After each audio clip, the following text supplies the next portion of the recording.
This episode of Grade 43 is brought to you by On Trajectory. See where your money is taking you at ontrajectory.com. Somewhere out there is a class that has no teacher. A grade that leads to no degree.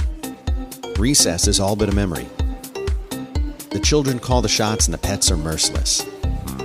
There are no meetings, but there are still conference calls and always homework. Two middle-aged men with a guitar problem in the form of a podcast. Welcome to Grade 43. Get off my lawn. What was I going to say was, as you get older, it's like every day, if I sleep for like half an hour less than what I really need, by the time Thursday comes around, oh, hell yeah. I'm just kind of like ringing in my ears and I have zero tolerance for my child. It's just like unbelievable. Yeah. All this week I've just gone to bed a little later than I should because I'm going to wake up. It doesn't matter. Like, well, I'm going to wake up at like when I wake up. So it means less sleep. And I have like the, I'm turning into the consummate old guy. In that, like, I cannot selectively sleep in. Like, I just need, like, once I select a pattern of waking and sleeping, I just have to be up. Like, this morning, I could have probably grabbed an extra 45 minutes of sleep, and I was like, no, time to make the donuts. And I just had to go. Yeah, it just doesn't work anymore. I can't. Yeah. I slept on the weekend till noon. What? Like, unless I'm dying. If I'm dying, I'll sleep until noon. Yeah, if there's fuck nothing to do, I can sleep on the weekend still, or if like we're on vacation or something. But like during the week when I know like the second consciousness hits me, my to-do list starts booting up, and I pass my post test, and then I'm like, oh, okay, shit, welcome to consciousness. God damn it. Yeah, part of my thing is like, I just kind of want to be up before my lovely daughter comes into my room and goes, Daddy, can you get up? Daddy, get up. And for whatever reason, come watch me. I would rather force myself to get up 20 minutes before just so that I wake up on my terms. It's like, ah. Oh, yeah. And, we've got 4 people to get out the door in the morning, right? So one of my major rituals is I make the coffee in the morning. Yeah, and mine too. And it's like legit ritual. And if there's anybody else present, it just fucks me up. I'm like, even though I can tune it out, I'm just like, nope, this is not the same thing. Whereas, like this morning it was good because I got up early. I had the time. I made Tara some like a smoothie and packed her lunch and like making the coffee. And I was like, I was in what psychologists refer to as a state of flow. Oh, yes. Yes. Yeah, and it was fantastic. I'm trying to improve my lighting. That's a little bit better. That's a little bit more Blair Witch Project now. Yeah, it's like brown. Sepia. Sepia Kalimar. We're chatting with old-timey Kalimar here. Hey, kid. Ding, ding, ding, ding, ding, ding, ding, ding. What's the term? Cowboy chords. Play some cowboy chords for us.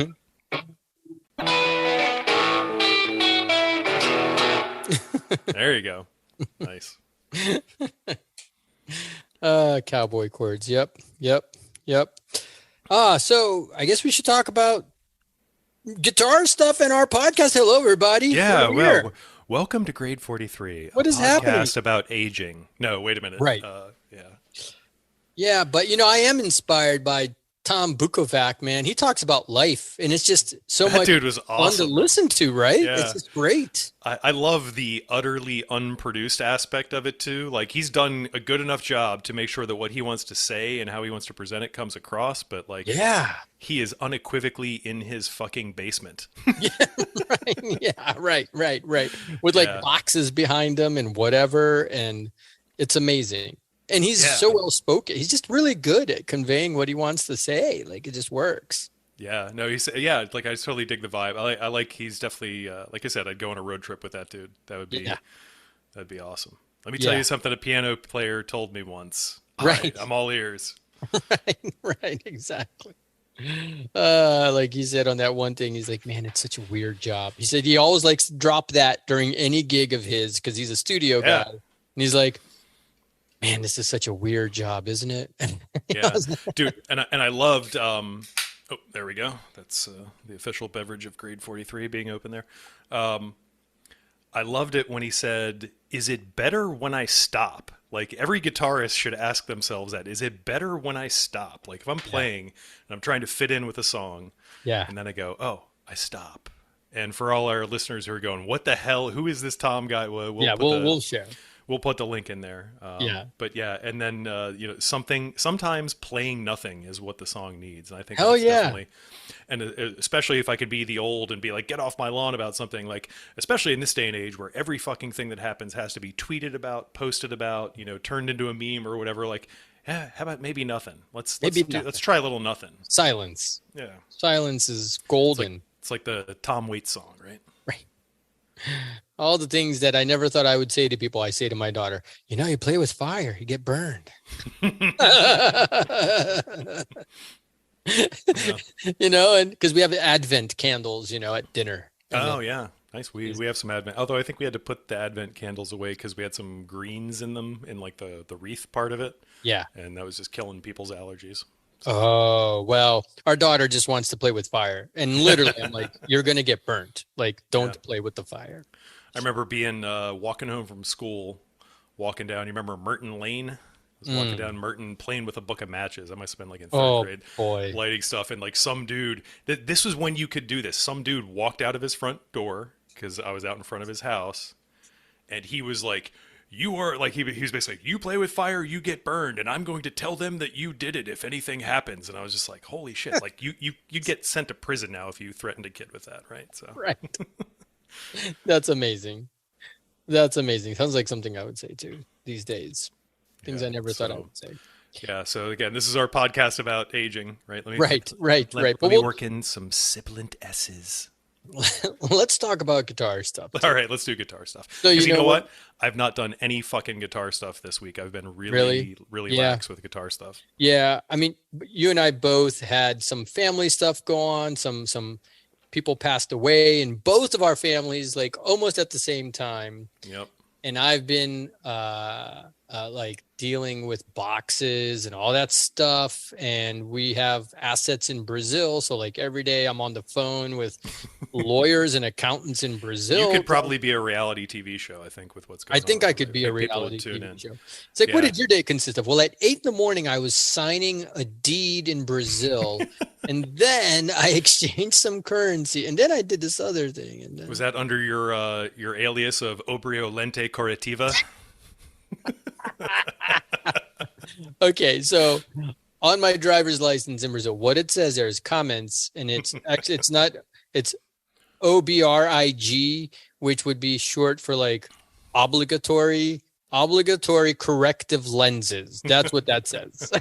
But don't get me started about driver's license though. They keep going. Let's get back to death. No. Let's talk about death because that's better than me and my driver's license. No. Yeah. So my head definitely has been a little bit out of the game, but doing the podcast, we figured, let's just add more about life anyway, right? And we can mix it all up. Whatever. So. And like other than there's all the stuff that like they put Thanksgiving right in the middle of November, like fourth Thursday again this year.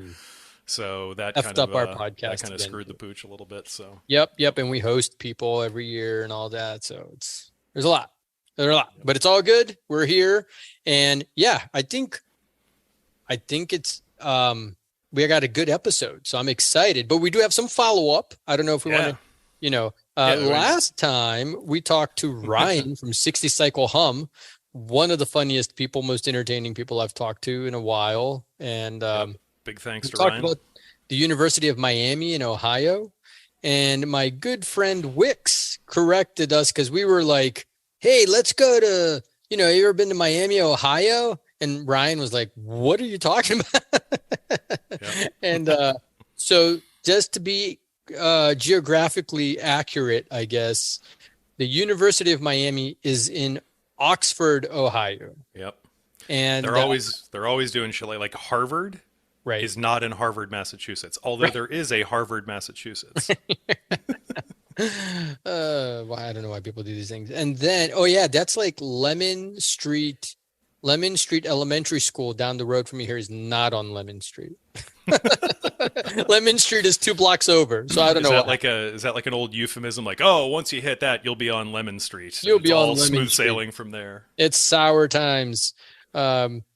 And apparently we make the drive to Baltimore more enjoyable. Hey, that's, no disrespect to Baltimore. I spent many years of my life in Baltimore, but the drive could always be more enjoyable for sure. Yeah. So our podcast helped Wix enjoy his drive to Baltimore. So I'm glad. Thanks, Wix. Yep. And let's see. And thanks to 60 Cycle Hum for for Ryan for hanging out, from 60 Cycle Hum for hanging out with us. And Steve, way to botch that.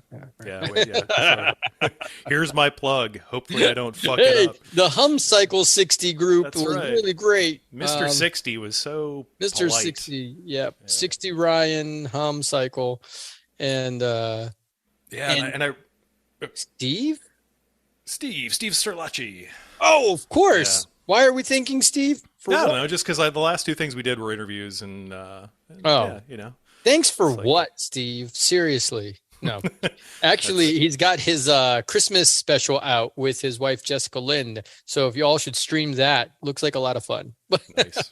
Yep. Just thought I'd give him a plug because Steve is just such a solid guy. He's and then speaking of, I wrote in here like in haste today when we're like, all right, yes, let's record. Let's get another episode out there before we disappear off the internet.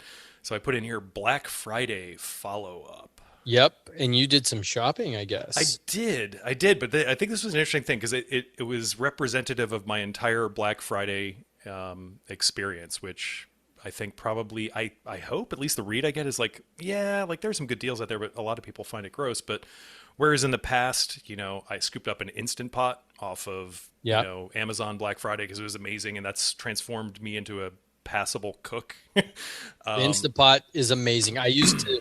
As a gear Luddite I don't know if we've mentioned on here, but like I went to culinary school, worked in kitchens professionally. You got some chops. Yeah. I understand the restaurant business, and I used to just snub my nose. I'm like, Instapot. Who needs an? It's great. I call it cooking. I love it. Yeah, cooking with the autoclave is man. I love that thing. That thing's the best. Get an Instapot. Yeah, so it was a very different kind of Black Friday because, of course, it got marketed to by all of the people who have my contact information, and the deals were just not that impressive. It was like, $6 off. I think I can hold out on hand lotion, right? Not to give the impression that I go through a lot of hand lotion, if you know what I mean. But no, but the one thing I did buy, which is related to this podcast, because again, this is not a podcast about aging, is I picked up this little guy here, this Rowin Dumbler pedal, which is like half the size of a pack of cigarettes. Yeah, it's a nano, right? Is that what they call those pedal sizes? It's a nano 300 series, I think. 300 series? Yeah, almost like the console sizes and stuff. Oh, cool. Right. Yeah, and so I picked it up. I want to say it was like $39 or something like that. And it just seemed like, I was like, well, that's not a Black Friday deal. I only saw it because it was a Black Friday deal. I was like, oh, that's funny. I paid $39 for something. What the hell? And I don't even know what the big deal about Dumble amps is, right? But I know that it is a big deal. But you do know the big deal because they cost $100,000. Yeah, exactly. Like I'm aware that they are a big deal. I don't understand why. Because the guy, Brian Dumble, I hope it's Brian. I probably botched that, but Dumble is his last name, would make these amps for people, like specifically. And he was like a mad scientist, and somehow that mojo has made his stuff just mysterious and valuable and extremely expensive. And then people like Larry Carlton plays a Dumble. Steve Ray Vaughan had a Dumble. Robin Ford. So anyway, I gotta say, those people are spendthrifts because for whatever less than $50 I paid, I've got like 4 knobs, and it's a pretty cool pedal. Yeah, it works out. It works out okay. It's meant to be a very smooth sort of overdrive, right? Yeah. So definitely worthwhile. And as we talked about, like if we think about this, like even if this were a full-size pedal, because and I'll include the link to it, but this is probably like 1/3 of the size of a regular pedal if you add it all together, at least 1/3 of the size, right? Yeah. And so, of course, it's less expensive, although in some markets, miniaturization is actually expensive. But it's just like, yeah, isn't that like how much pedals should cost? Doesn't it seem like pedals should just be like a dime a dozen kind of thing? But nope, you go out and you drop $400. No offense, Joel, we love you on your, Chase Bliss. Or me, I spent 450 on a pedal, right? Oh, but you had yours. Yeah, let's talk about that because we mentioned that I think last time. We might have, yeah. So but you got a forfer. Right? It's a 4-in-1 pedal by Mid-Fi Electronics, made by Douglas Tuttle. He signs it. It's right here. Designed and built by Douglas Tuttle. He builds these out of his house. Up here in the Commonwealth of Massachusetts, right? Yes, sir. Correct. And this is really cool because, so I bought one of his pedals, I will call it a stock pedal. I bought the Magic Eye. And the Magic Eye is like it's a light overdrive pedal, and I like it a lot. Holy cow. I plugged this thing in and I was like, wow, every setting is good. You know how some pedals like, oh, if you turn up the gain too much, oh, now it's terrible. Or if you don't turn up the gain, it's block, whatever. No, this is like all interesting. I can turn the gain all the way up, all the way down, turn the bass all the way up, all the way down, treble, everything up and down all the way. And something is interesting. It's not appropriate for everything, but all of it is right. It doesn't sound like garbage, right? It doesn't sound like garbage. And it has a cool feature I like a lot, which is that it's got it works like a compressor pedal, except it's overdrive. And what do I mean by that? So like a compressor pedal, when your volume hits a certain level, it kicks in, right? When your guitar, when you hit a note, hitting certain frequencies, the way compression works, when you hit a certain threshold of decibels, not frequency, it kicks on and off, right? The gate part of it, yes. The gate part of it to engage it and stuff, right? And you can adjust it to frequencies or whatever. But so this works the same way. So you can adjust it so that it kicks. Well, no, I guess it always is at the same. It's always at the same level, but you can see when you're engaging the pedal or not, which I think is actually kind of cool for learning to dial in the pedal better or not, because you can see when you have gain on. So it's kind of like a minder to see when you're hitting it. Yeah, it's like biofeedback. It's like, oh, there it went. Let me lay off on the pick, or let me dig in more, or turn up the volume on the guitar, or whatever. Yeah. So anyway, it's cool. It sounds really good. Right. And now, is that represented in the multi-pedal that it is not. You basically got like a pedal board? I did. Yeah. I did. In one pedal. Yes. Yeah. And we can spend half an hour talking about it, but we don't need to. So this is a 4-in-1, and I wanted to create, so I have a HX Stomp. I talk about it on here all the time. I think the HX Stomp is an amazing pedal. Well worth the money, which is like $650 or $700 or whatever. But for live situations that I play in, because I'm not currently like playing the same gig over and over again, I kind of play random stuff with people. It's hard for me to know how to dial in the HX Stomp, frankly. Right. And it's kind of distracting. You got to like noodle with it. So I wanted a pedal board that had all of the effects I want, but dialed way down and super simple. So there's an overdrive, there's a vibrato, there's a boost, and there's a delay. And the overdrive only has 2 controls. It's got gain and volume. The vibrato has 1 knob. And what that does is it actually balances between 2 different vibratos. Basically, it's like a phaser and a vibrato, and the knob changes whether you have more of the phase, less of the phase, more of the vibrato, less of the vibrato. We can demo it, or I was thinking of making a video about it anyway, so we won't spend an hour on here doing that. And then there's a boost, and the boost is purely 1 knob to turn it up and make it louder. And then the delay, 11. Like a basic delay, feedback, and blend. And that's it. And so I can go to any event without an amp. And if the amp doesn't have distortion, I have distortion on here. And then I have the pedals I would use for anything. It's great. Right, right. Or if like you're playing through like a PA or something. A PA, whatever it is. Yep. So like I play gigs sometimes where there's just like a back line. Here's the amp, and you go up to it and you don't have time to noodle with it. So you just like turn it on, strum it, and go, oh, I'm going to need more overdrive. So I could just dial that in on the pedal here or not use it. And what I like about this is that it's like one power thing. If I bought 4 pedals, oh my God, you have to have a power supply. You'd spend at least a quarter of that price on your power supply, right? Right. And patch cables and whatever else, and a pedal board and whatever else. So this is just in, out, 1 9-volt normal thing, and it's done. And I paid $450 for it, and I could not be happier. And I will leave a link to Doug's website. He makes awesome stuff. It's cool. Very cool. And it's all done with stamps that he's collected during his trips in Europe. And it's just very like passport stamps or no, like there's a cat, there's an eyeball, there's a goat, there's just fun things on there. That's cool. Yeah, I mean, so definitely you're holding up and post a picture of it or something for the show notes. It's definitely nice to have one power supply.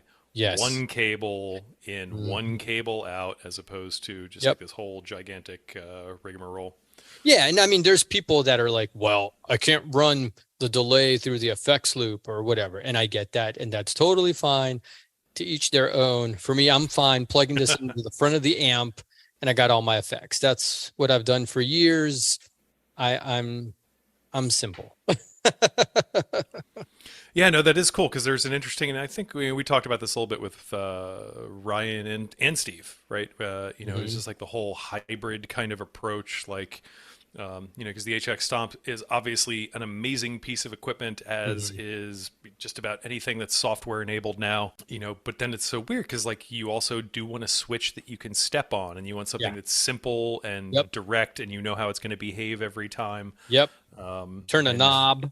You're like, what happens to go, wait, is my Bluetooth on? Oh, wait a minute. Right. Or I have to press 2 buttons at the same time and turn another knob here and do a thing. And what does that icon stand for? Yeah. Like, hang on, guys. I'm doing a firmware update. Somebody else take my solo. Yeah, dude. Seriously.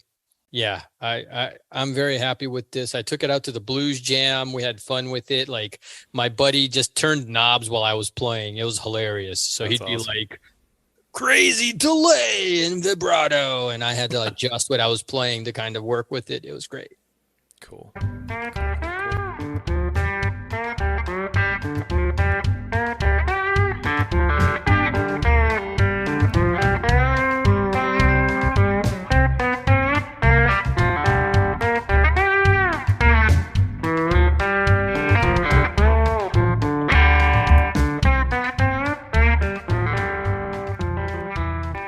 What did we come here to do? We came here to talk about, we've been letting things slide for quite some time. What are you, a dad? You'd never know it. I had some really good dad jokes. I didn't do much guitar this week, but I had some amazing dad jokes. Man. Slide guitar, right? Slide guitar. We were playing with our buddy Sonny Landreth on Truefire.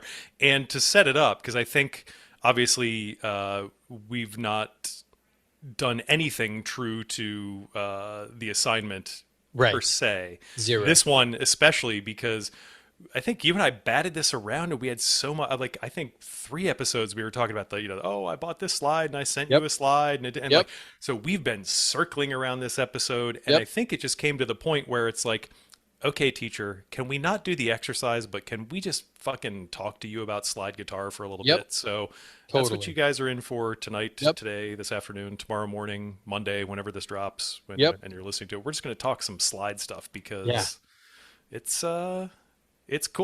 It's cool. And, I have some friends that have been musicians for years that I've played with, and we were talking about slide, and I mentioned things like open tuning, and he was like, oh, what's that? And I was like, what?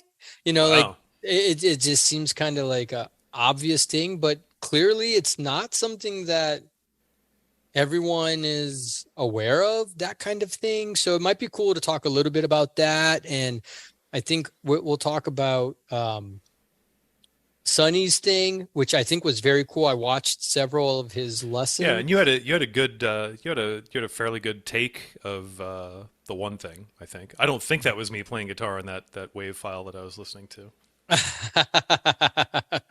Oh, the take that I did. Yeah. I might try to play some of that just today live. And I figured having a real guitar here could be interesting for just talking about slide a little bit. So, but first let's talk about like, what is this about slide guitar? And we'll leave a link to the Wikipedia entry for slide guitar because it's like super well written. It's like a little. I got to admit, right? I was almost embarrassed to say that I referred to it, but then I was like, this is a well written article. It's a really well written historical article about slide guitar, and it was interesting. It was like reading a book instead of something boring. I don't know. Not that Wikipedia is boring. Go support Wikipedia too. Anyway, I think that's important. Wikipedia is good stuff. But slide guitar, I guess, started where people were using things like knives, pieces of metal, and sliding them across the strings of the guitar. And it made its way to Hawaii. And we're going to get the history all wrong. And in Hawaii, they introduced like the ideas of slack tuning. And slack tuning are these open tunings that we're talking about. Right. So when you refer to slack tuning, it is generally an opening tuning. And what is an open tuning? An open tuning means your guitar is playing a chord that is generally very well recognizable, right? Because some smart aleck might say, well, your guitar is playing a chord when you strum it. That's right. It's just a shitty chord. Yeah, it's a jazz chord. I don't know. It's a minor seventh with a 4. I don't know. Some sort of weird thing like that. Someone else do the math on that, not me. Yeah. But like open tuning is like generally like a major chord, like a D major or a E major or G major, and you just strum the strings open and it sounds like that chord. Yeah, right? And it enables the perpendicular playing of guitar. Like you can play guitar with one finger, essentially, right? You don't have to worry about where you're going to put this finger and this finger and so on. Like you're working around the premise that wherever you lay down in like a perpendicular line across the fretboard, that's going to make a chord. Right, which works great with that piece of metal. Or I guess some folks started to use bottles, like old medicine bottles and stuff. Been there, done that. It was Corona bottle, but yeah. Well, the old medicine bottles you slide over your finger, right? Like those old vintage medicine bottles. But the beer bottle is always a cool effect. You know, I learned a little bit of slide like 20 years ago from a guy that used to play around the like Southwest Virginia and other parts of the South, and he just told me to buy a socket wrench that fit my finger well, and that was very heavy, I gotta say. Yeah, I gotta imagine. Like that would be like I'd be worried about damaging the fretboard, like going ka-donk and putting a nick in it or something. Yeah, but that's what he used. He was amazing. Everyone uses their own thing, but like you said, sliding that piece of metal over top of the strings, it sort of just makes sense, and it's easier to, if you have a chord already formed there, to like accompany yourself and play some riffs, if you're not having to deal with the nuances of how the regular guitar is tuned, right? Right. Yeah, so lay a little bit on us, because nobody can see what we're doing here. Again, we're describing shit that's happening in three-dimensional space in just like audio space. So first off, Kalimar looks like he's being shot in an Alice in Chains video, or maybe Blair Witch Project, because his lighting is bad. But that's all good. That's part of the vibe. And we're gonna Patreons, pause we'll release that momentarily while I tune my guitar to like an open tuning here real quick. So I guess I'll tune it to A. Oh, you can't even hear it, so that's okay. We can just keep talking. Yeah, it takes a while for it to, because the challenge that arises from playing in open tunings is that I'll tune it to G, open G. That's a good one. Is that then you got to retune your guitar, or you got to have a lot of guitars. Unless you have a double neck guitar. Like yesterday, I was watching the Disney Plus concert of Elton John, and it's kind of cool. He's playing with all his like original band members. Everyone is like in their 70s or 80s, and including him, right? Including him. Yeah, he's like 78. Yeah, it's amazing. He can belt it out. And his guitarist had a double neck guitar, and one was tuned to an open tuning when they played Rocket Man, and he's playing all this slide, and then he'd switch to the other guitar The other neck. Play other stuff. It was really cool. That's I had an old beater Yamaha guitar from college, right? And it fell into just disabuse and disrepair. And I was like, you know what I'll do? I'll tune it to open D. And it was just great because like I never had to go, oh, hang on, let me figure out, to tune everything back down and then back up, which, no matter what, no matter how good you are, maybe this is just my particular problem. Like it takes a while for everything to kind of reacclimate and go, okay, I'm back in a normal tuning or I'm in an open tuning. So just having that thing where you can just mess with that. You can grab it. I think when we messed around with Fat Bottom Girls, that was the one I used. Oh, did you use I just did a drop D when I was messing with that. Yeah. Like I just took the low E and I tuned it down a whole time. Yeah. Let's see. So now I can add like my overdrive.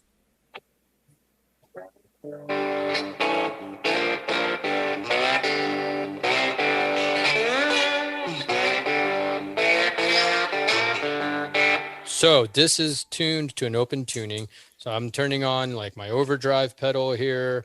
I have a little bit of delay because something like this is nice with a little bit of delay. And then I have the boost pedal because for slide, you really want to have like, I would say some gain so that you can have some sustain. Yeah, so you need some. Yeah. You need some resonance. Like when we were messing around and I thought that, we'd be doing the Sonny lesson. Like that was when I dug the Delta King out from under the desk and I was like, I got to do this on an amp. And it's not going to happen in a DAW, right? It's not going to be computer based. Yep. So this is tuned to open G. So let me take off the. So without holding anything down, I get a G chord, G like George. And it's a good one to do because you only have to mess with 3 strings. You take your high E and your low E and you tune them both down a whole step to D like David, Delta, and then your A down to G. I've not done that before. Yeah. So that's open G. And then if you wanted to play in a different key, you would just like use a capo or something like that. Yeah.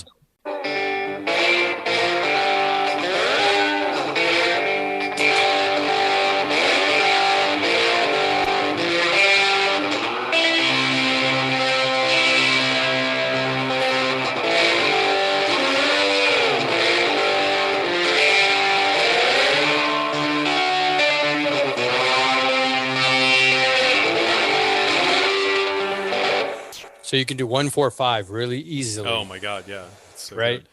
And it just sounds kind of fun. It's just and the thing that and I'm not a Delta blues historian or anything like that, but I know a lot of that came up in that same context and everything. But if you think about the defining characteristic of slide guitar is that it's got this glissando to it that's almost like a big chorus effect. So if this were not being played by a guitar, it would be a whole bunch of people going, oh, yeah, and just kind of like just a whole bunch of different voices carrying along in kind of like the same kind of way, and it's really just a neat effect. So I had a number of questions off of this that popped to mind. So what was the first song that you realized was actually slide guitar? Like, were you like, did you become aware of slide guitar and then like you just saw it everywhere?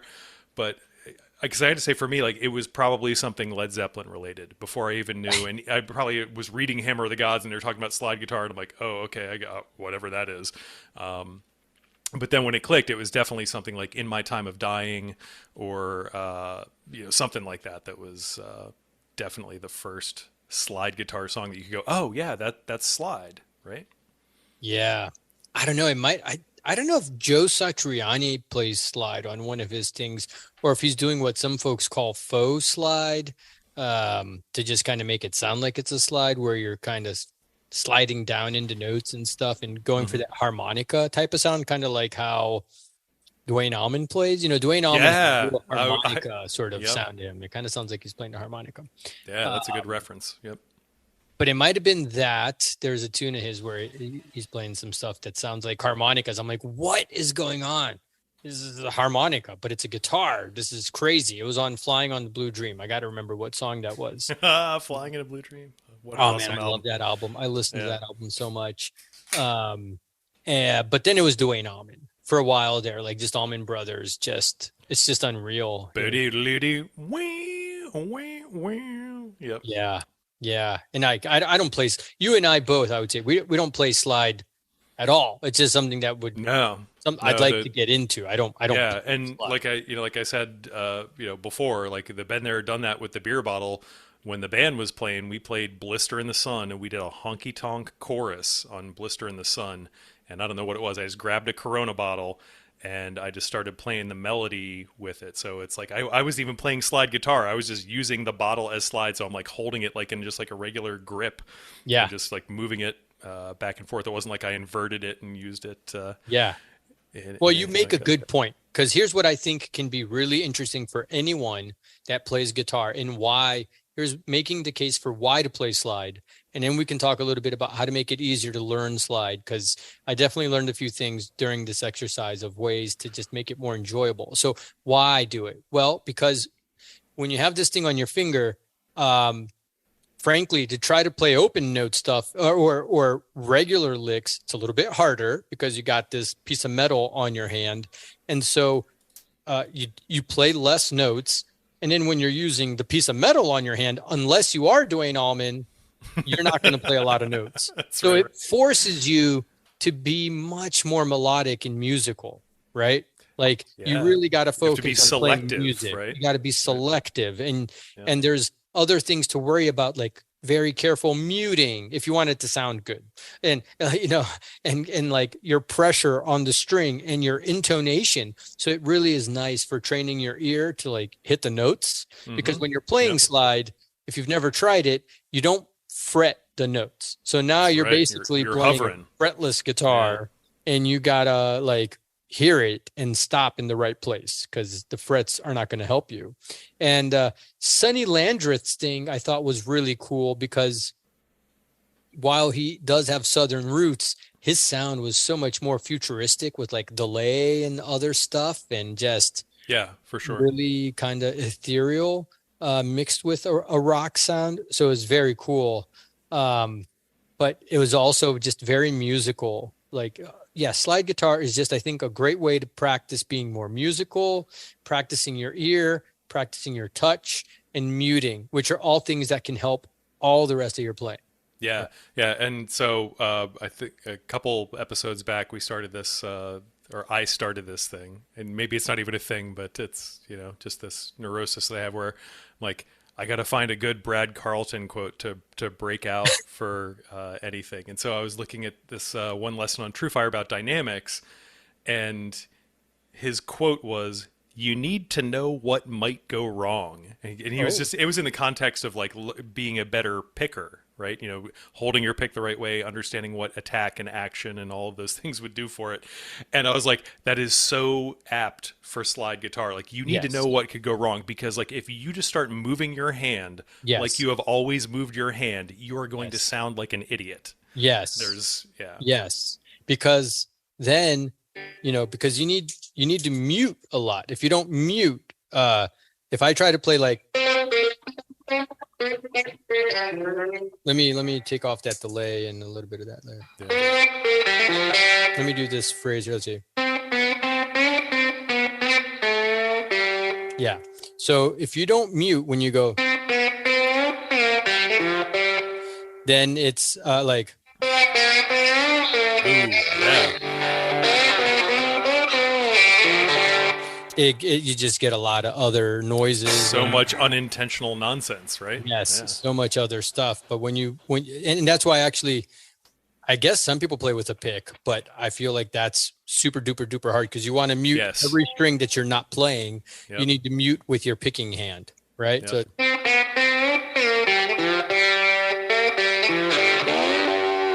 And then it's a lot. Yeah, and I think in the Sonny Landreth lesson, he was like thumb pick. He had a thumb pick. He had a thumb pick. Right.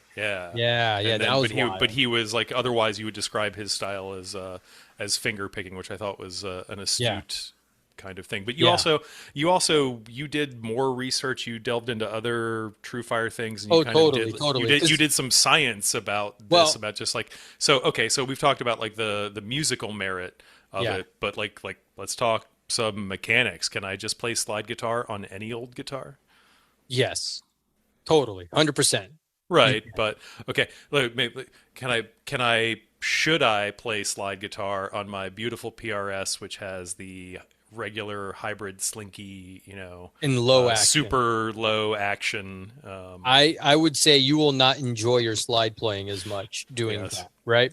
And just also, one of the other courses, the course I was most interested in on Truefire was actually Dave Hamburger's course, because it focused on standard tuning. Because like we said, man, retuning your guitar all the time is a pain. So what I would like to do is try to play slide guitar and just have a few licks to complement what I'm doing, and try to not stray from standard tuning. And it can be done. You just got to be kind of smart about what you're doing. Right. But you can play in standard tuning. So we'll also share a link to Ariel Posen's stuff. He is the guy that has me actually really dig in slide. He's a contemporary guitarist. He's currently touring. I think he's coming to DC in February, and he's just so musical and so tasteful, and he plays slide so tastefully, and oh boy, it's just beautiful. And he has poor guy. He's done the same video with like 4 different people that interviewed him, because everyone's like, so Ariel, tell us, what are the tips for playing slide?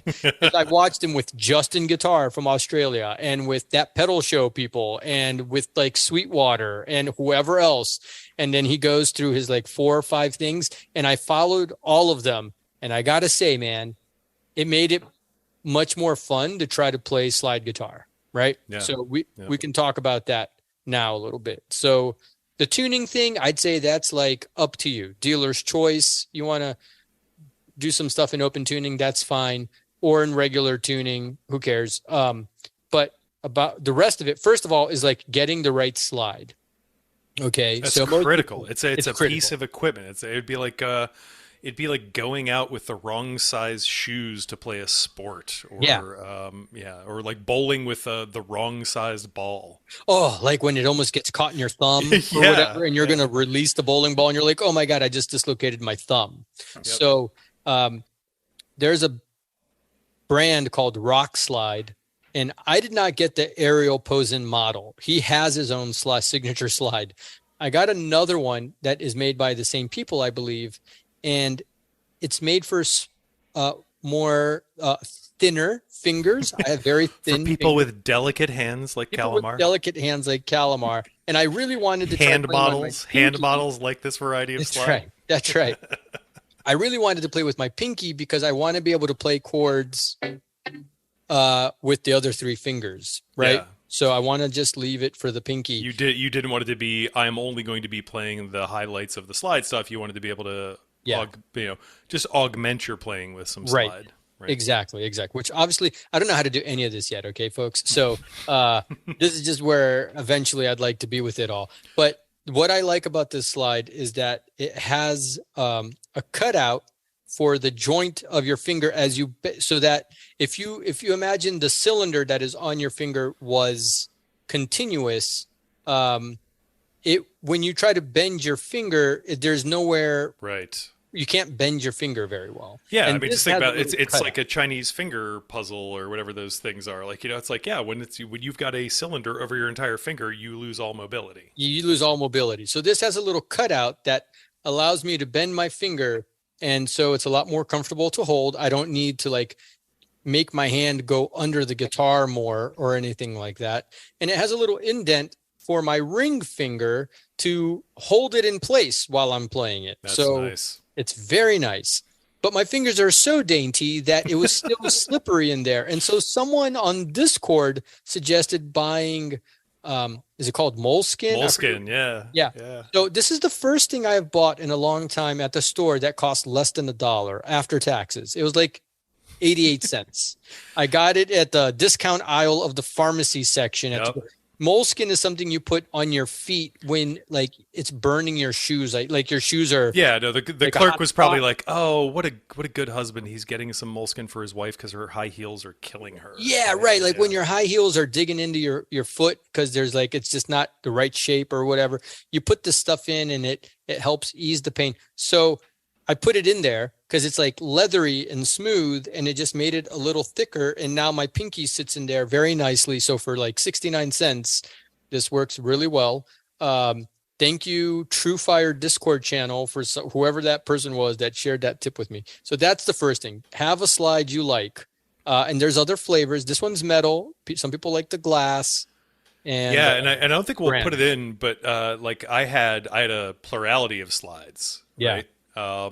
I've got a brass slide. I've got a chrome, I guess, slide. I don't know what it is. And then I got a plastic slide. And they're just way different. And I don't think you can necessarily hear it tonally too much because my playing is so hackneyed that you wouldn't be able to differentiate it. But like I would say like the brass slide is cool. It feels like a good, like solid piece of thing. But like you better be playing that on like a heavy stringed acoustic guitar in an open tuning, right? Because it's just it's clumsy. Yeah. And then the chrome slide, yeah, like that's okay, right? That's fine. It gives you, I think that does give you a little bit more sheen to the tone that comes out of it. Mm-hmm. But honestly, the one that's like, oh yeah, I don't even notice that it's there is the Pyrex slide or whatever the hell it's made out of. Oh yeah, you have a glass slide. People would call that a glass slide. Yeah. Because there's ceramic too. I don't know if you've seen. Oh wow. That's why I need to like fill out my hand. There you go. So slide, that's important. Then slightly heavier strings I think is nicer. I tried playing on my guitar that has thinner strings. And also the other night at the blues jam, the guy was like, oh, play some slide on his guitar that had super low action and really like sort of thin. And it was just horrible. It was really hard to do anything. Yeah. Really hard. Yeah, I did because I think you made these. I remember seeing your notes about this, about like have better action, have higher action, have heavier strings, and all that. Beforehand, I was like, but whatever. I've got the world's greatest guitar. I'll just use that. And so I took the PRS, which has super slinky strings on it, and it's got very low action, and I put it in drop D. And yeah, it's quite difficult because you're just going to muffle everything that you're doing. Yep. And so I found like I kept it in drop D for a long time and just kind of played around with it and noodled it, but it had nothing to do with slide. So right.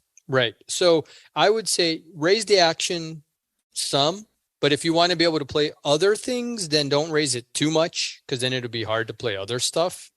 So and you'll have to maybe adjust the intonation. Every guitar is a little bit different. I don't know. And remember, gentlemen, if you're listening, and you need to justify the purchase of another guitar. Oh, like all of these things, having the different strings and the different action, like you can, honey, I need a guitar that I can play slide on. Another guitar.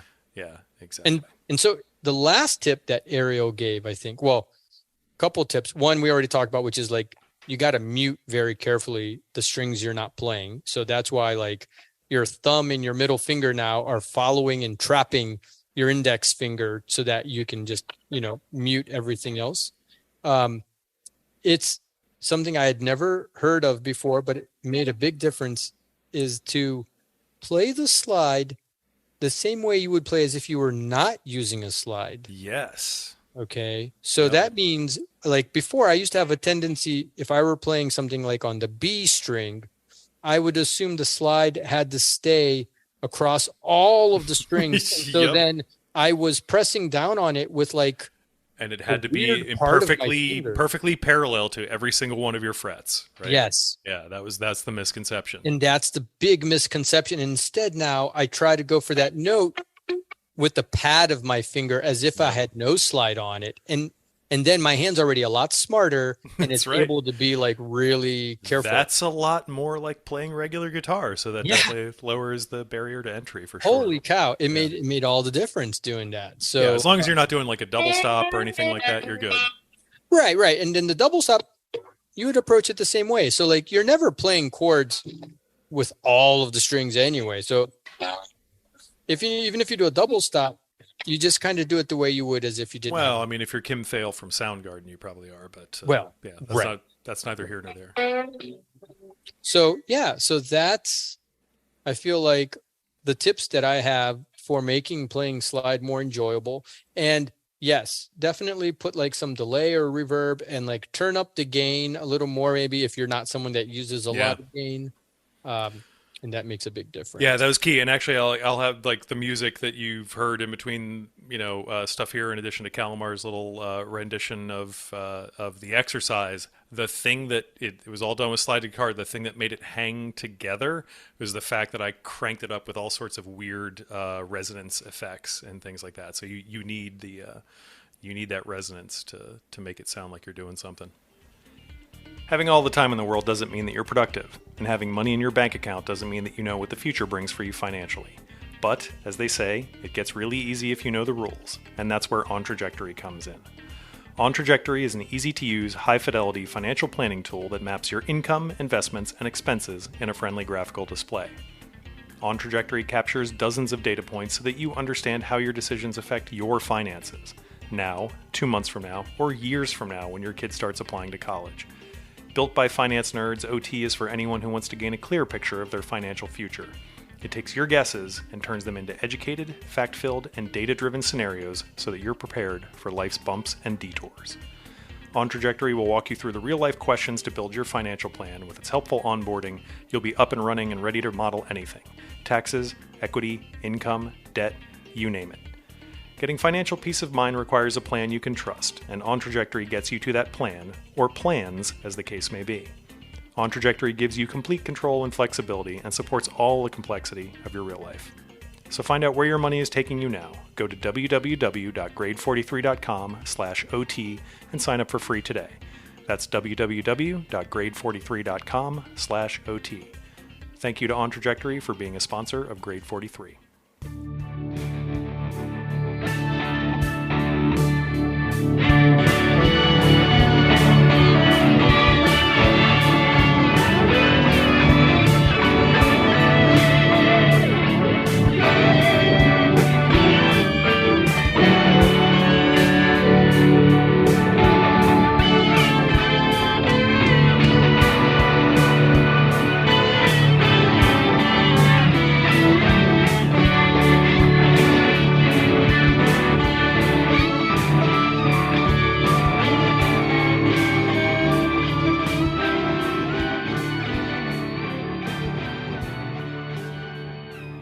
So I had a note here. So you've already mentioned that you do pinky for your slide, right? Yes, that's what I'm trying. Yes, that's what. Yeah, and you've got your custom slide for that, and you have very dainty hands, as we've established. So that was good. I've found that myself, I am unable to do it on the pinky finger, and I think it's partially because I'm just a really bad pinky finger player. Like the pinky, you know what that does, that works on the G cowboy chord, and it doesn't do a lot of work otherwise. Or maybe like I reach if I'm doing like a bar chord on starting on the A string or something like that. So in my slide playing, when I am using not a Corona bottle and actually like a real slide, I put it on my ring finger, which is in one way more complex, but I feel like I can control. I feel like the whatever it is, the pivot point of my finger just controls that much better. I don't think that's unusual. I think there's plenty of great players that play on their ring finger. Awesome. I think Bonnie Raitt plays on her index finger or middle finger or something. I don't know. Oh, you know what? Yeah, I think you're right. I think it is middle finger. Yeah. Yeah. And Bonnie Raitt's awesome, dude. It's about like just playing the right notes at the right time, or not playing any notes. Yeah, exactly. It's about what you're not doing, just like we said. You're not doing. Uncle Tom. He goes by Uncle Tom. No way. Seriously? Yeah, he does. Oh, man. And then I think maybe we shared this with maybe talking to Ryan. It came up in stuff. So this whole exercise of just thinking and talking about slide guitar and the like, I just started to think about like, okay, all the contexts where I'd heard it. And so I was driving with one of the girls on the way home from something, and they're just watching a TikTok because they're teenagers, and that's where all the information for teenagers comes, from TikTok. And I heard this, and I was like, is was that You Got to Move by the Rolling Stones? Like, I think I just heard that. And she's like, oh, I don't know. And so I pulled up You Got to Move by the Rolling Stones. And she's like, yep, that's 100% the song that was in the background of this particular TikTok. So in case you're thinking this is an antiquated technology that was like the pinnacle was Duane Allman or something, and it was started back in like 1907 or whatever with Robert Johnson. Like, yeah, no, it lives on. Right? It lives on. Yeah. That's awesome. That's awesome. It really is interesting because at first it was like, what are we going to say about slide guitar? Because it is sort of like this esoteric thing. But when you talked about playing it with a beer bottle, it really just, no, I mean that with all like credit to what you did, because music is about an experience, and there's sometimes a visual performance to it, and just playing when you are playing a certain style or playing certain songs and then you change it, right? Dynamics in a way. This is dynamics for sure. People go, wow, right? If you're constantly playing the same thing, people get bored or immune, or like, you know, they it normalizes. And then so when you add something like a tune that has some slide guitar and all you're doing is playing the chords. I mean, like if you listen to Rocket Man and the stuff this guy was playing on slide, it was pretty simple. It's not a big deal. Mm-hmm. And it's so awesome, and it just works. Yeah, and you can churn it. You give it like a good pedal note and stuff like that. It's funny that you mentioned dynamics, because that's where my Carlton quote of the week came from. Was his thing on dynamics. And I was thinking about it, like, and I just, harken back to, discussions in the band of like, oh, we need to find a way to be more dynamic. And one of the things that Carlton talks about in this, he's like, it's not a matter of going from 11 to 5. It's actually really kind of like understanding the technicality of what you're doing, right? So it's literally the mechanics of like, if you hold your pick this way and you make this particular motion, you're going to get this particular sound. So you need to kind of understand like how to approach it from multiple angles so that you can get all of those like dynamics things. So, but I think a lot of people just think of dynamics in terms of like, oh, let's get soft and then let's get loud and let's get subtle and then whatever. But like, there's also a 100% technical approach to the dynamics of like, I don't need to pluck this string. I need to make this string vibrate a little bit. Right. Mm-hmm. So. Or one that's like sometimes overlooked, but some people do really well is this different sound of where you pick in reference to the pickups. Oh, right? Yeah. So like if I only have the neck pickup on and I play, and then I play that over by the bridge. Over by the bridge is much more plinkier. Yeah.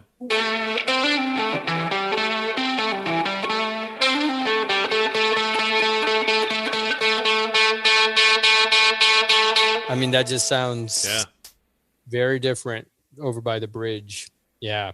Yeah, and everybody said, I think it's the beginning of Running with the Devil, right? Going up to the headstock and going, pink. Oh, raking the pick across it, Yep,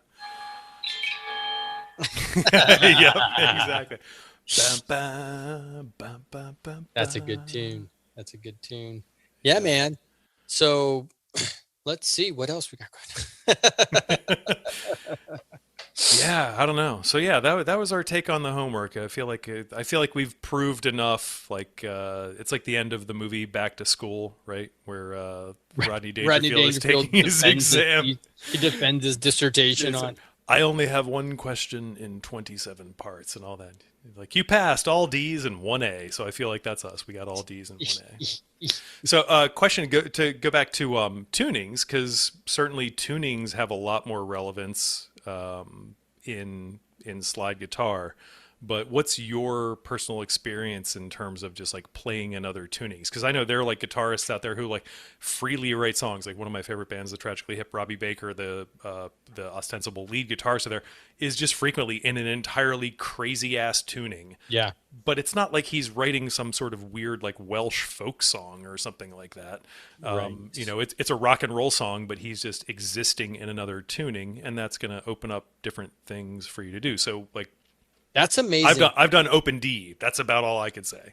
Yeah, because I've done also like I like that open G one that I talked about, because It's just it's easy. I find it easy to do, and I tend to play stuff that doesn't sound like the stuff I normally play. So it is interesting to hear about that guy that uses open tunings, but he's still playing like totally rock. Yeah, it's like not to achieve an entirely different sound. It's just like, yeah, no, he's just like living in that tuning. I instantly go into pedal tone mode.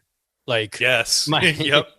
I start doing weird things with pedal tones and just playing very instrumentally sounding stuff. And and in that Tom video where he talks about he's like working the middle strings, and I forget who he references. It says you can work. Oh, he's talking about Danny Gatton, right? And Danny Gatton says, yeah, work the middle of the neck, or work the middle of your strings.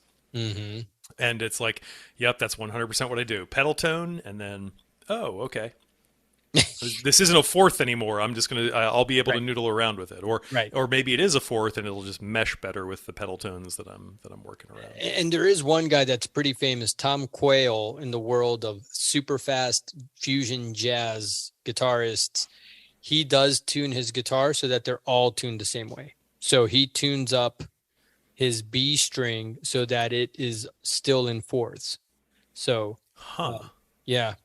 And that's how he plays, and he swears by it, and he has several YouTube videos talking about that. That's interesting. Right? Yeah, it's very interesting. I don't recall if that means he also ends up tuning his high E to something to match that. So, right? Because if you... Oh, right, yeah, you turn your high E into an F, right? Right. Yeah. I don't know if he does that or not. Maybe he does, but... his guitar is tuned the same across the entire guitar, and I'm like, nope, I'm good. And that's why we're gonna talk to people about, like, I'm excited to dig into us talking about, is the guitar messed up because of the way it's tuned, or does that make it awesome in of itself, right? And there's debate about standard tuning guitar. Does it make it like, is it a mistake, the standard tuning of guitars, and it makes understanding what you're playing harder? Yeah, if I were if I were, and I don't know anything about these people, but if I were to put my whatever anthropologist hat on about that, I don't disagree with that, because I think it jives with the idea that, like, guitar is pretty easy to get mediocre at. Right? And it's that way because you can do caged, right? You can do cowboy chords, you can do all those things, and like, so that, and like, that's what that tuning supports, is that, like, yeah, well, I don't have to know dick about music theory or whatever. I can go from a G to a C to a D, and I've got everything that I need to know to build a standard issue song. Yep. Right? And so, like, yeah, definitely the tuning, I think, lends itself to that. The interesting thing is, like, the other side of that, and I tried to write out some sort of note and some sort of point about this, about like a Truefire appreciation, and maybe like the watching the Carlton lesson about dynamics, because, like, that's the more important part. But, like, how many people are there out there trying to sell you on, here's how you master the fretboard because the guitar is tuned this way, and how you can shred, how you can get 30-second notes all the way down the neck and just completely roll down because it's tuned the way it is. I don't know, but yeah, that's just my conspiracy theory, I guess. Right. So I think that's an interesting topic that we'll probably be getting into about. I have some thoughts. Conspiracy theories? Is that what it is? Oh no, no. The tuning of the guitar and, like, understanding music on the guitar.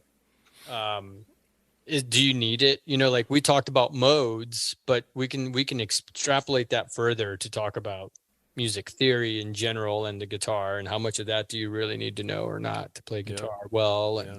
And but the other topics I think we have coming down the line is, because I have a lot of free time, is guitar building. Okay, building. Oh yeah, that's right.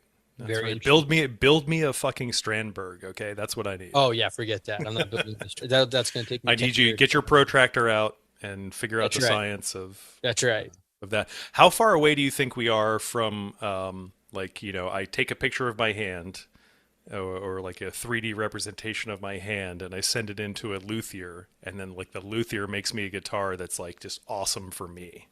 Wow. Wow. How far are we from that?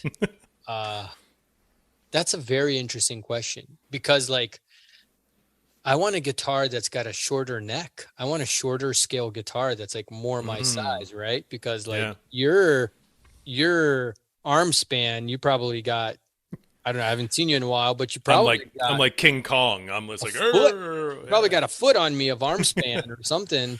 But we play the same size guitar, and it's and when I play Juliana's guitar, it's got like a 20 or 25, 22. Oh no, 22, 20 or 22 inch scale, right? It's like the mini guitar, the 3/4 guitar, right? Yeah, the little Squire. I love it. I want like a nice, that's what I was telling you about. I want a nice one that size, like a professional guitar with a tiny ass neck. That's like, I kind of support that too, because like for an acoustic guitar, I 100% prefer a parlor size kind of guitar than I do anything else. I had my nice acoustic guitar, which I bought like a few years ago, is parlor size and format, and the guy was explaining it to me. I'm like, oh, well, I don't know, whatever. I have this much money to spend, so this is what I'm going to buy.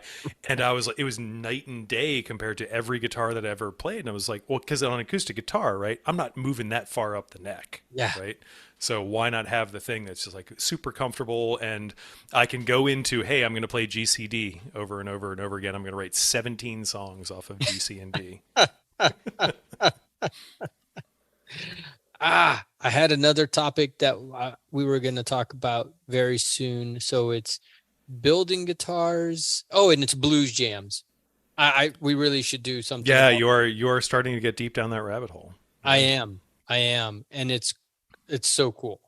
And otherwise we're going to be here for another 2 hours, but like we've only been here an hour. It's fine. But get this, I found a Truefire course from way back when. Did you know that they have some of their DVD or or I don't know, VHS courses that they've digitized? No way, really? Yeah. Yeah. That's awesome. So this is a really old course. I forget the name of the guy that does the guy that sends the emails with like a little lesson. Like he did he stop recently? Like it's like I have not received one of those in a while. Yeah. So now he's got short hair and wears a baseball cap all the time, right? You know who I'm talking about in all the pictures? Yes. Yep. Okay. 100%. In a previous life, he had hair, and I don't mean this in any sort of way, more like Weird Al Yankovic. He had like big, curly, long hair down in Florida. So like he was like the rhythm guitarist for Def Leppard kind of hair?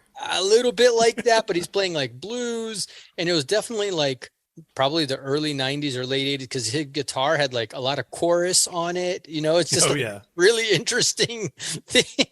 And it's a course about playing blues jams. And they go out to blues jams. They're like, hey, we're going to show you out in the wild what's going on. And like, here's a person that's playing too loudly. Blah, blah, blah. It's really good. It's very entertaining. And I like these really old videos. That's right. Yeah. So here's an interesting. I should have done this in the follow up when we started, right? But Eric Hagen just launched a new class. Yes. About the double stop stuff, and I started it, I think, or maybe something else out of them. Maybe I watched the preview for it. But he had this very interesting idea. Maybe it goes along with your lento correctivo fake identity. Obrigado, lento correctivo. And he called it, this is what I love about it. You got to love it in Structly. So he talks about the splinter self. Oh yeah. He's got all sorts of. Oh yeah. He's like, like you got to be like, you have to be like aware of yourself as the person who's going to like want to show up and play the note. And then the person who's watching that from the outside, I was like, oh my God, like that's so brilliant. And that ties in. We got to totally link to the Tom video about that, because the Tom Bukovac video, because it is 100% like the number one skill in being, I forget being a session person, being a musician is some degree of awareness, right? Because back to the dynamics discussion, you can pick up the mechanics to fucking roll through legato picking an amazing scale or whatever. Right. But if you don't know how to apply that shit, you're not going to be very good, right? Yep. So you got to have some sort of perspective. And dynamics are clutch in guitar. That's why, like, if you're going to learn to play electric guitar and you're like, where should I start? I heard the guitarist from Chick Corea. What is his name? Oh, Chick Corea? Yeah, who's his guitarist? It's this is embarrassing. Frank Gambale. Okay. Yes. Frank Gambale. Yes. He says, learn the blues first. Play blues. He said, I was a blues player for 10 years before I got into jazz. Yeah. He said, because you learn to milk every note. And when you're a good blues player, you don't need to play a lot of notes. Like sometimes I play with some folks that I think are just kind of starting out and they get nervous and then they just play a lot of notes. And you're like, just stop, play one note. Do a single hammer on and just hold it. Just hold it or whatever, or play it a little bit, play it again, do a rhythmic thing with one note, stop all the rest. And the dynamics thing is so true. And when you see these pros, I'm not there, but they're like noodling with their volume knobs and stuff while they're playing because they're just like pressing every little sound out of their guitar. Right? I never remember that my guitar has a volume knob. To tell you the truth, it's like, no, I set it to whatever, it's like a hairdryer. Like you just like, do I need hot or cold? Right. Yeah, exactly. So that's so true. Dynamics are a big deal. And that goes back, the splinter self, what he's talking about there is awesome.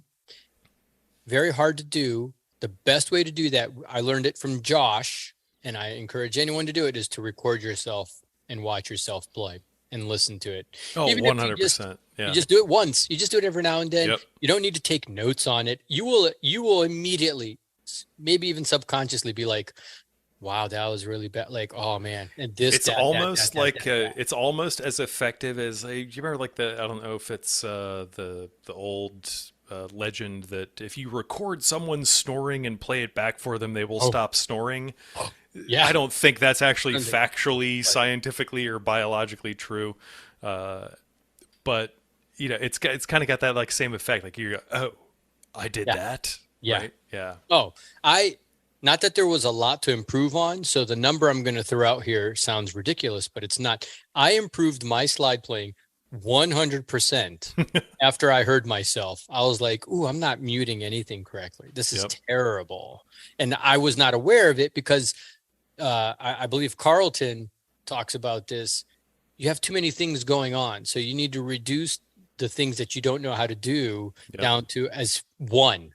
What's the one thing you don't know how to do in this moment so that you can be aware of it? So recording yourself helps with that. Because when you're playing slide, there actually are many things you're not familiar, like how to press down, how to get the pitch right, how to mute. So it's very hard. So listening to yourself, you go, oh, I did not hear myself. I sound terrible. Yeah. And again, it just all goes back to the dynamics and like the, let's not do anything. And like the net is mostly full of holes, right? Like, let's not forget that, right? If you're trying to catch something, the net is mostly full of holes. Right. Very good. Very good. Cool. When we start getting towards the end, I always think of the old car talk guys. Well, everybody, you've wasted another decent hour. That's right. Time. Yeah. Don't drive like my brother. Yeah. God damn it. Email us for fuck's sake. Oh, I know, right? Seriously. Yeah. We need something to do. We're not boomers, but like, we like email. We do. We like community. I'm a big fan of community. And I'll tell you something that might happen is there's a maker space nearby here that wants to set up guitar making as one of their things. So I might help them with that. And that would be really cool. I don't know anything about woodworking, so hopefully I'm going to learn woodworking in the process. But like, that would be such a cool. I think like that, you could just show up and just like have an air of mystery about you and just be like, it's all about the tongue oil.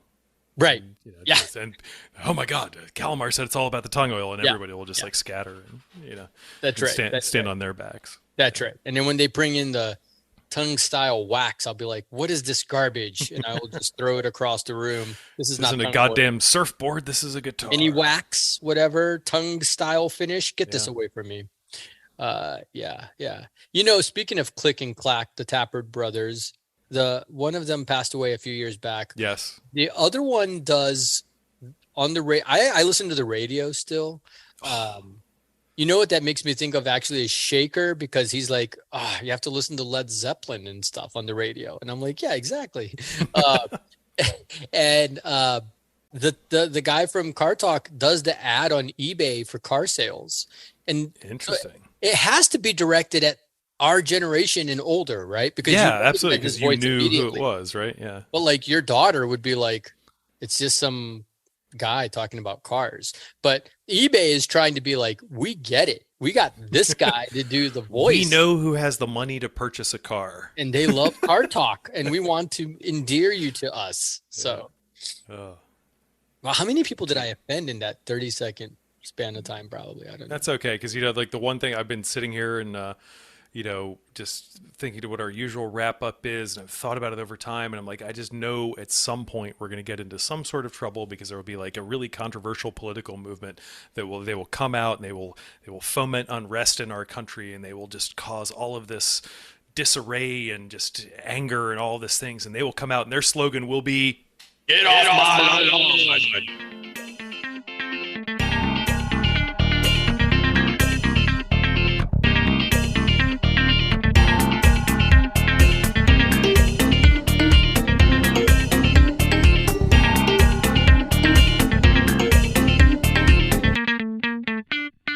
Like just a whole bunch of like shit posting stuff here. I ran. I'm glad you brought up like tuning, because I was like, I got nothing else. I'm done.